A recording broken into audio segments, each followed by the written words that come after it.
Hi, in this video you will learn about Power Apps with function and how to use it to simplify your PowerFX formulas and improve application performance. Let's get started. Alright, for this tutorial I have already created this screen that is connected to this SharePoint list. We can see here it has two products and this is the price for each of them. Let's start by adding a label here on our app. Let's increase the size and font. Okay, good. Let's go to the formula bar and start playing with it. So, first way that we can write a formula to populate the text field is to write something like price is 1000, right? And it populates here. Okay, another way of doing this is to removing the number from here, and we can say and 1000. Same thing. But now the number is outside, it's not part of the string, it's a number. And another way that we can do this is using the with function. So let me first show you the syntax for the with function. You first pass the record and then the formula. Let's try that.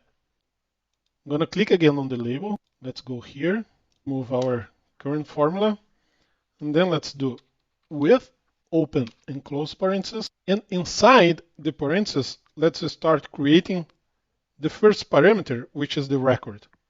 To create a record, you need to open and close curly braces. Then inside, let's type the field and the value, price, let's say 1200. And then the second parameter, let's go and say it's going to be, which is the formula. And if you see here, it says the syntax to help us out. You can always take a look here below. Let's say it's going to be final price is space, and then we add price. And see here, final price is 1200. And the price that is here, it got from this part of the with function. We could also update this and add a second field. Let's say we can call it original price, which is going to be 1200, comma, final price, which is going to be 1050. And then here we can change this formula to something like original price is original price and final price is final price. Let's add a space here and we can add a dot as well. All right, so now it is creating the sentence original price and it is getting this original price from here. Final price is getting this final price from here. So what we did is that we created two variables, original price and final price. And then in our formula, we can reference those variables as much as we want. I could use final price again. Right, so now let's take a look on another formula. This next formula that you're going to see, I created previously. So I am just going to paste it here to make it faster. And this is the formula. It says original price is, and then what I am doing here is a lookup. A lookup, what it does is that it goes to the products list on SharePoint, and then in the product column of SharePoint, it looks for a record that has the same value of the drop-down product selected value, which in this case is notebook. And then it gets the price for that. So if we go to SharePoint, notebooks here, it found this record and the price is 1000. It got this value. So what this whole code here, what it does is to get the price for the notebook product. And then it replaces this code for that number. That's why it becomes original price is, and the value, which is the price for that product. And then we concatenate it with the rest of the sentence, which says final price is, and the final price here has a discount. So it gets, again, it uses the exact same code, the lookup exactly as the one you saw before here. So it repeats it, minus the same lookup again to get the price again, times a discount of 10%.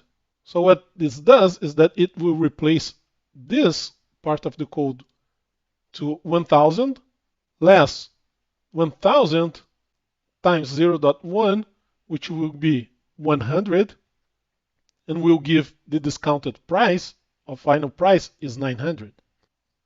But what is the problem with this code? If you have previous experience creating applications, you know that querying the database is a resource-intensive activity, and it costs a lot of computing resources. So whenever possible, it's better to avoid it. In this case, we are doing that 3 times to retrieve the same information. We are doing a lookup here for the price. We are doing another lookup here for the same price. And a third time, another lookup to get that price again. So what we are going to do is to change that code to use the with function. I have already the with function. Let me show you how we can do that. So we are going to create the function here with open and close parentheses. Inside with, let's first start creating the record. It's going to be price variable, which will receive the value of the database. So we're going to do a lookup on the products list, and we're going to search where product is equals to the drop-down product dot selected dot value, and this will return the record, but we don't need the whole record. We need the price. Okay, now we need the second parameter of the with function, and the second parameter is this whole thing right here. So we're going to paste it here, but with one difference. Now, instead of doing the lookup 3 times, we're going to use the price variable that we created in the with function. So we're going to replace the lookup function. We're going to replace it again here, price, and once more here, price. And we have the exact same result, but now our code is going to the database just one time with this lookup here. All of the other times that it needs the price information, it is using this local variable that we have inside the with function. Let's test our application. Click preview. Let's change to mouse, and it changed the value with the discount.